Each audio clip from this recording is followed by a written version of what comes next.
I'm an art studies major. I know my one luna. I'm an e-head stan. I know my razor heads. Oops! Di tayo dyan.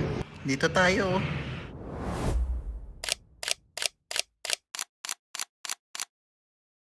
Maganda ang pintura at mas sarap pakinggan ng musika.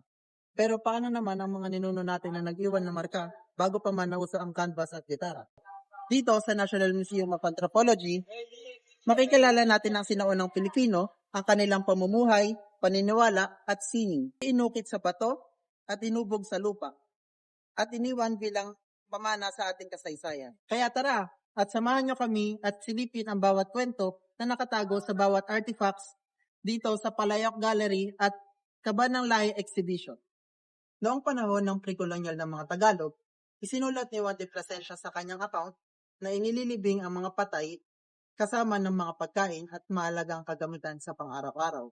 Dahil naniniwala sila na nagpapatuloy ang kaluluwa sa kabilang buhay, na itinatawag nilang kasanaan at maka. Sa bahagi naman na ito, ating matatagpuan ang Yawning Girlet o mas kilala bilang Leta Leta Cave. Natagpuan ito sa Leta Leta Cave sa El Nido, Palawan, isang sinaunang burial site na nahukay ni Dr. Robert Fox noong 1965. Ginagamit nito bilang ritual burial offering o lalagyan sa paglilibing sa mga yumao. Natagpuan ito kasama ng mga buto ng mga yumao, shells artifact, at kagamitan na inilalagay bilang pabaon sa kabilang buhay. Kapansin-pansin ang bunganga nito na tila nakanganga o humihikab dahilan upang ito'y tawaging Yawning Girlet. Pinaniniwalaan itong sumisimbolo sa mga paniniwala ng mga sinaunang tao tungkol sa kamatayan, espiritu, at paglalakbay patungo sa kabilang buhay.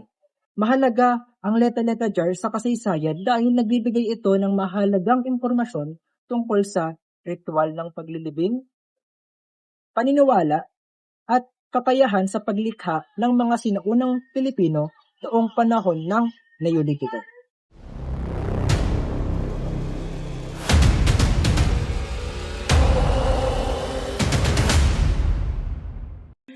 Alam niyo ba na isa sa pinakasikat at pinakamahalagang artifact sa Pilipinas ay hindi ginto o alahas, kundi isang sinaunang banga. Ito ang Manunggul Jar, na natagpuan sa Manunggul Cave sa Lipuan Point, Quezon, Palawan. Isa itong secondary burial jar kung saan inilalagay ang mga buto ng yumao matapos ang unang paglilibing. Ang pinakakilalang bahagi nito ay ang takip na may dalawang tao sakay ng isang bangka. Ang isang tao ay ang bangkero at ang isang tao naman ay ang kaluluwa ng yumao. Ipinapakita nito ang paniniwala ng mga sinaunang Pilipino na ang kamatayan ay hindi ang wakas, kundi isang paglalakbay ng kaluluwa patungo sa kabilang buhay. Ang bangka ang nagsisilbing gabay ng kaluluwa sa paglalakbay na ito. Ang masalimuot na tila alon, itong disenyo ay inukit at kinulayan gamit ang hematite sa takip at balikat ng banga. Napakahalaga ng Manunggul Jar sa kasaysayan dahil pinatutunayan nito na mayroon ng maunlad na paniniwala, sining at ritual sa paglilibing ang mga sinaunang tao bago pa man dumating ang mga dayuhan. Sa kabilang bahagi naman, may isang natatanging sinaunang kayamanan ng Pilipinas na walang katulad sa buong Timog Silang Asya. Ito ang maitom anthropomorphic burial jars. Mga sinaunang banga na natuklasan sa Ayub Cave sa Maytong, Sarangani noong 1981. Ayon sa pag-aaral, ang mga banga na ito ay may anyong tao na may mukha, ekspresyon, personalidad at pagkakatanlan na nagpapakita ng kakaibang pananaw sa kamatayan. Ang mga ito ay patunay na binigyan ng mga sinuunang Pilipino ng personalidad ang kamatayan. Ang posisyon o ayos nito ay nagpapakita ng payapang damdamin at isang uri ng pagkakaisa na para bang nais ng taong ipinapakita na panatilihing buo at magkakasama ang kanyang pamilya. Bawat banga, bawat ukit, at bawat labi ng nakaraan.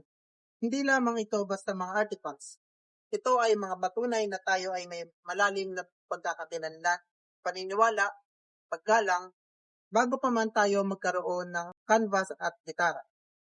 May sarili na tayong pansining ng buhay at kamatayan. Marahil ang tanong ngayon ay hindi lang ano ang mga ito, kundi naalala pa ba natin kung sino tayo bago pa man natin nakilala ang modernong mundo?